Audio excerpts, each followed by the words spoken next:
Mnogi griješe kada rade recimo u ChatGPT kodeksu i žele nešto da nastave da rade recimo u Cloud kodu, da li zbog nestalih limita, da li zbog preferencija, da li zbog toga što se osjećaju prirodnije u tom okruženju i onda dolazi do problema. Svaki import u Cloud kod iz kodeksa, dakle ponovo jede usage, jede resurse, dakle ponovo moramo sve iz početka i jednostavno to nije optimalno, pogotovo ako smo korisnici koji plaćaju po $20 naloge. Danas ću vam pokazati trik kako da to uradite sve u kodeksu, naravno ako imate obe pretplate, ali ćete mnogo uštediti na kreditima, odnosno na tokenima i koštaće vas generalno manje. Ćao svima, ja sam Borislav Vukojević, na ovom kanalu AI Akademija se bavim dijeljenjem ovakvih savjeta, tutoriala, predviđanja šta će AI donesi u budućnosti. Ukratko, usporavam brzinu AI-a kako biste vi mogli da je stignete.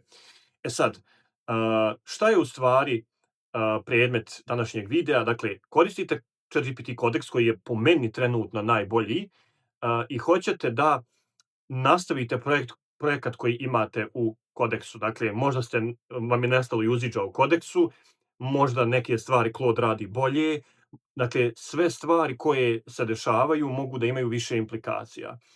Postoji trik kako da mislim nije to trik nikakav da se razumijemo, kako da u ChatGPT kodeksu aktivirate Claude na projektu na kojem radite. Tako kada udarite u limit na ChatGPT-u, pozovete Claude i nastavite da radite sa Claudeom u istom projektu, bez mijenjanja chata, bez mijenjanja foldera, bez dodatnog trošenja konteksta i tokena za re-upload, download i te stvari. Tako da ako te zanima, pogledaj narednih 3,5 minute, mislim da će ti mnogo značiti. Dakle, šta trebamo uraditi? Dakle, idemo na obični chat, damo full access i kažemo instaliraj Cloud kod lokalno na ovom računaru. Možda ima instaliran, ne znam, ne sjećam se, sad ćemo da vidimo. Evo ga, dakle, završio instalaciju, sve je provjerio, sve radi, dakle, evo, odete gore na Macu je to u gore menu view i odete na terminal i ovdje se upali terminal. I onda ukucate Claude i evo dobit ćete setup za Claude. Dakle, Claude account with subscription. Ovdje ide autentifikacija za vaš sub. Evo idem authorize. To je veoma bitno da povežete sa nalogom.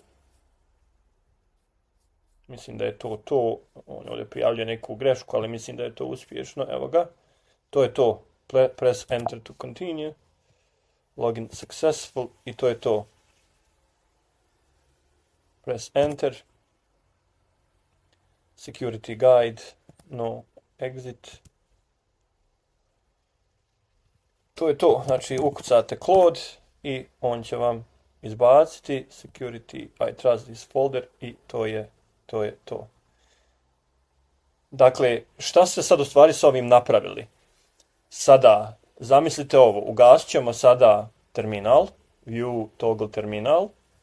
Sad ste recimo u nekom, nebitno sad, evo, Angry Birds, neka je igra, u tom smislu, vidite ovdje stvari koje se dešavaju ili recimo napravite neki dashboard. Dakle, idete ovdje, napravite dashboard. Aha, ovaj folder su izbrisani, to mi je stari, nisam backupovao. Evo ovaj hyperframes. I sad kažete napravi dashboard za NBA rezultate, recimo. Sad kad završi dashboard, kliknete gore view, toggle terminal, uključite Claude. Yes, I trust this folder. E sad, šta je ovdje suština? Dakle, kada istrošite ovaj user ovdje usage, dakle, odete na rate limits, vidjet ćete imam 92% za 5 sati i sedmičnost 51%.